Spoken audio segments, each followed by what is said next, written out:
बैतुल मुक़द्दस के मुहाफ़िज़, मस्जिद अक़सा के मुहाफ़िज़ इतनी तादाद में कैसे पाकिस्तान की रोडों पर निकल आए हैं और हकीकतन आज हमारी तवक्कुआत से हज़ारों गुना ज़्यादा पाकिस्तानी कौम ने फ़लस्तीनियों के साथ इजहार यकजहती की है। और मैं खिराज तासीम पेश करता हूँ इस्माइल हनिया साहब को, जो फ़लस्तीन की मुज़ाहमती तहरीक के सरबराह हैं, हमास के सरबराह हैं। उन्होंने बड़ी खूबसूरत बात की कि पाकिस्तानी कौम वो है जिनके बड़ों ने 100 साल अंग्रेज़ के खिलाफ जिहाद किया है और हम इनसे तवक्को रखते हैं कि ये इनकलाबी ज़हन के लोग हैं और ये जिहादी लोग हैं और ये कुफ्र के सामने डट कर खड़े होने वाले लोग हैं और ये अपने नजरिए पर अपनी जान तक से गुजरने वाले लोग हैं। और उन्होंने कहा कि ये कौम दम खम वाली है। मैंने कहा ये कौम दम खम वाली थी, लेकिन अब बम खम वाली भी है।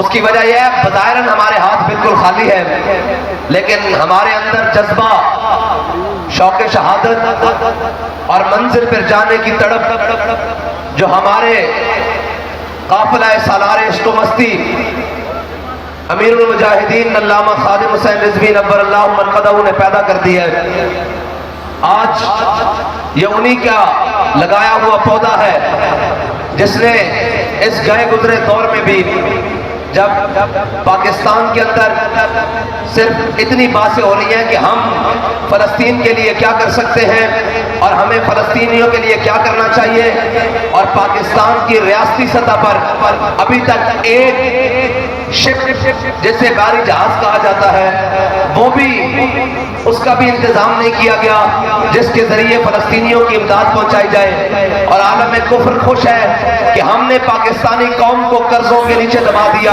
हमने इनको IMF के नीचे दबा दिया, हमने इनको आलमी बैंक के नीचे दबा दिया है। अब इनमें दम खम नहीं है, लेकिन आज सुबह से उनकी नींदें हराम है कि भाई ये कौन सी कौम है।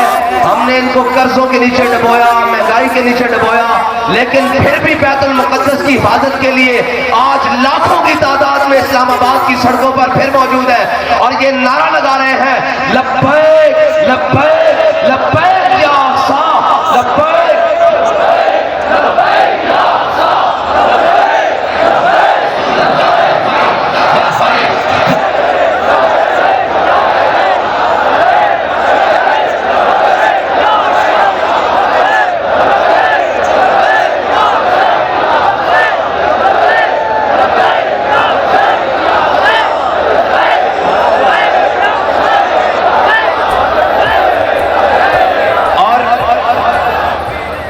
पाकिस्तान में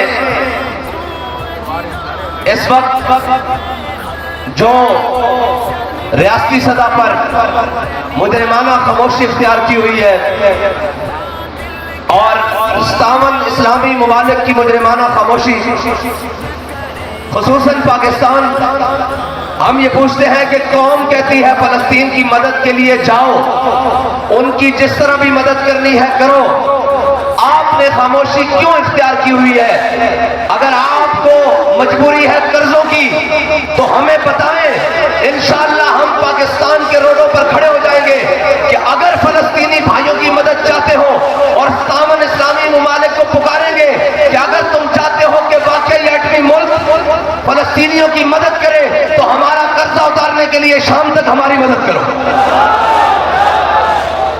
नुस्खा हमारे पास मौजूद है, लेकिन मुदाहनत का शिकार मत हो, यह मुजरिमाना गफलत ना करो।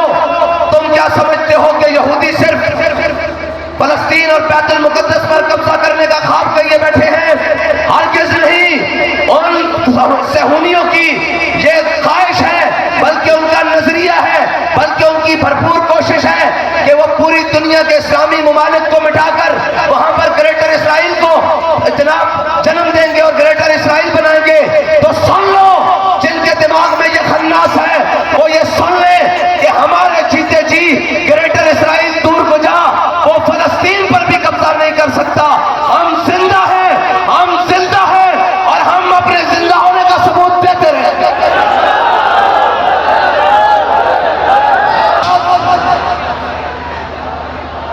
पाकिस्तान की तारीख का सबसे बड़ा इज्तिमा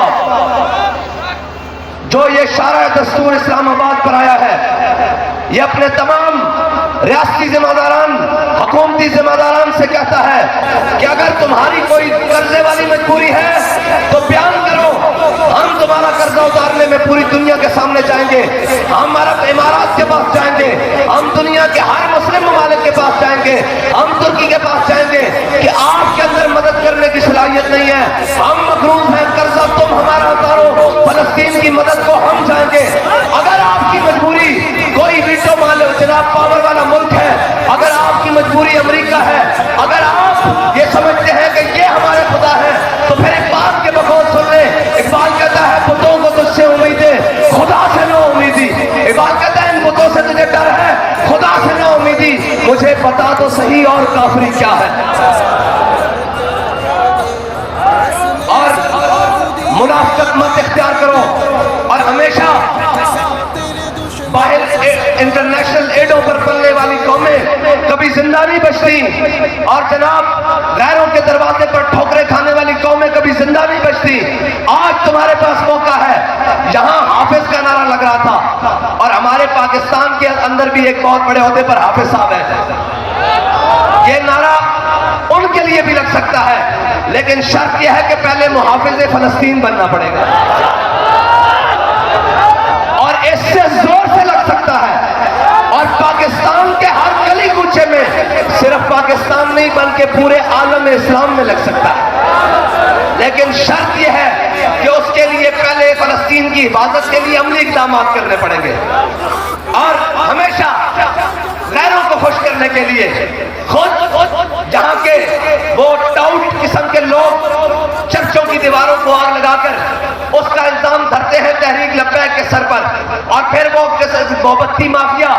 आज का दिन मैंने सोचा हुआ था मैंने किसी को कुछ नहीं कहना, इसलिए कि आज हम खुसूसन मैंने अपने जाती तौर पर हम सिर्फ फलस्तीन के काज के लिए आए हैं, कोई और मकसद नहीं है, सिर्फ फलस्तीन के काज के लिए आए हैं, बैतुल मुकद्दस के काज के लिए आए हैं। आज उनको भी माफी देता हूं, जाओ उन लिबरल्स को भी माफी देता हूं जिनकी हर किस्म की तहरीर, नोकदार चीजें और जनाब मीडिया और उसके ऊपर बैठ कर एंकर सारे हर वक्त तहरीक लब्बैक के ऊपर तानो तशनी करते हैं। मैं कहता हूं आपका हक है, आप हमारे बारे में जो कहो, लेकिन आपसे इतनी गुजारिश है कि आज आपको गजा के अंदर बच्चों के चीथड़े उड़ते नजर नहीं आ रहे?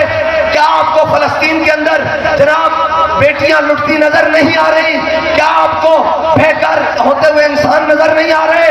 क्या आज आप वो सबक भूल गए हैं कि एक इंसान का कत्ल सारी इंसानियत का कत्ल है?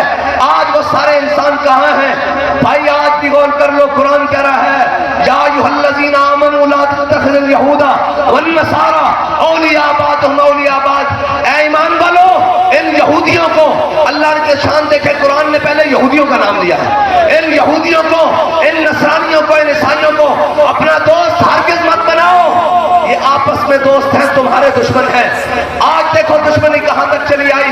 आज तारीख गवाह है, कहते हैं ये छोटे छोटे जत्थे, मैंने कहा हम जत्थे नहीं है ना, हम अपनी वजाहत देने के लिए आए हैं। अगर तुम्हारे पास अल्लाह ने आंखें दी हैं तो आकर ये देख लो, ये जत्थे नहीं, ये मोहम्मद अरबी के गुलामों के दस्ते।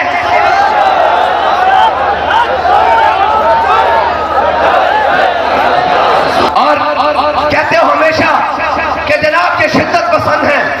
लो कौन सी शिद्दत की है आज आकर? हम तो तुमसे मुतालबा कर रहे हैं और हम रियासत से मुतालबा कर रहे हैं कि जनाब मुल्क में कोई बात हो जाए।